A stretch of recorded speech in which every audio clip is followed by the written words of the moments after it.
Okay, everybody, settle down, settle down. Class is now in session. Okay, class, you've all seen the video's thumbnail, so I'm sure that you might know what we're going to be talking about today. But for those of you who are a little confused, what we're going to be talking about today is, of course, Gravity Falls. Specifically, its character designs, and how they embody the show's ideas, and where those design inspirations come from.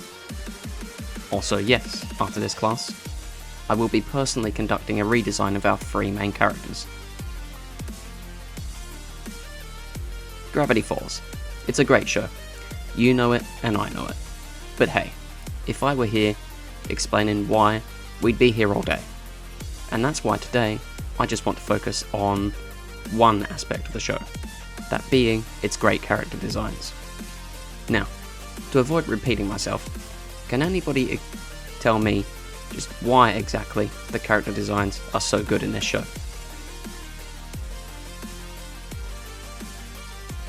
Blue, see me after class. Okay, these are our favourite three main characters, Dipper, Mabel, and Grunkle Stan. And at the beginning of this class, I of course mentioned that one thing that makes this show so good is the fact that the show's style and character designs embody the ideas of the show. And you can see that if you look closely at these designs. When you think about Gravity Falls, you of course might think about a number of different things. Some more notable things might be the show's fun, adventurous, and cute tone. Or maybe you might think about the mysterious, weird, and dangerous ideas and scenes. Either way, all those ideas are represented in these character designs. To start off with, the designs have a lot of round edges, bright colours, and these invoke ideas of cuteness, which you might know or shouldn't be surprised in knowing that these character designers took a lot of inspiration from the chibi designs of different anime. Like me and JG and Penn, and honestly Rebecca Sugar, we were influenced by anime and The Simpsons. Right. Like, it was specifically, it was like, what was happening in the 90s, it was like The Simpsons was like, oh, like, you know, if you're watching Flintstones and UPA, you're like, I want to create something like really slick and bold. If you're watching The Simpsons, you're like, I want to create something that's like really comedic, modern, expansive dialogue style. You know, there's this stupid meme about the quote-unquote CalArts style, which has literally nothing to do with CalArts. If you had to ask me, like, where does that mouth come from? That, like, smiley-shaped mouth with lines to it? That is literally Homer's mouth. If you rounded the edge of it like Sailor Moon's mouth. Now, take Sailor Moon's mouth and put Homer's closed teeth in there, and you get that mouth. It's those generational influences. No instructor ever asked for it. No executive ever asked for it. It is a generation of artists influenced by similar things who all know each other, who work on each other's shows. Round edges, bright colours, and very unique silhouettes made it so that the character designs were fun, cute, interesting, and visually distinct from one another. Of course, now you should be able to know a little bit of how these designs embody the ideas of the show. But don't worry, because the idea doesn't end here, as the designs still work to embody the show's other, mysterious, and unique ideas. Now, looking around, I can tell that some of you look a little confused, thinking about how. Well, here's your answer. In animation, there's a general idea that, of course, character and prop designs are simplified to ease the production processes of different shows. And this idea isn't wrong. Many shows do operate like this, which now might make it sound like a difficult task to put together designs that embody so many different ideas. But don't fret, because these ideas can still be put together easily. You've just got to know what you're doing, and luckily, the people working on this show very much did so. Many of the show's ideas, weird and interesting, have been represented by small or hidden details. Things such as Dipper's constellation birthmark under his hair, Mabel's constantly changing jumpers, Grunkle Stan's tattoo, and weird fez hat thing. I don't know, Pac-Man joke.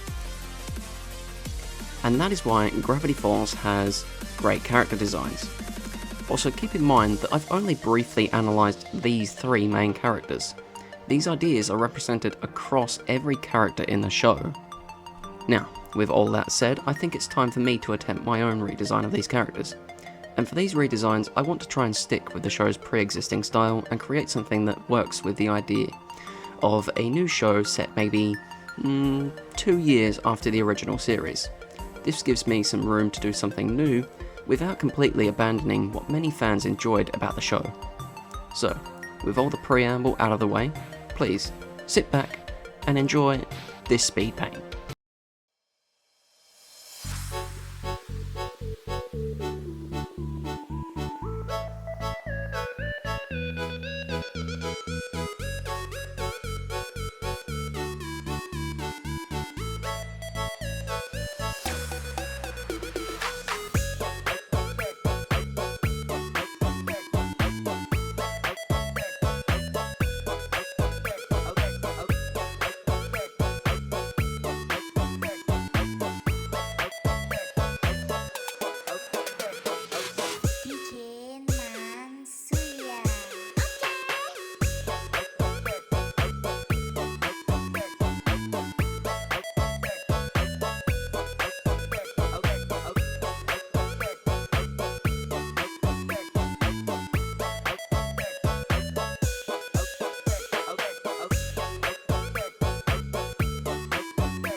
And that's our class for today.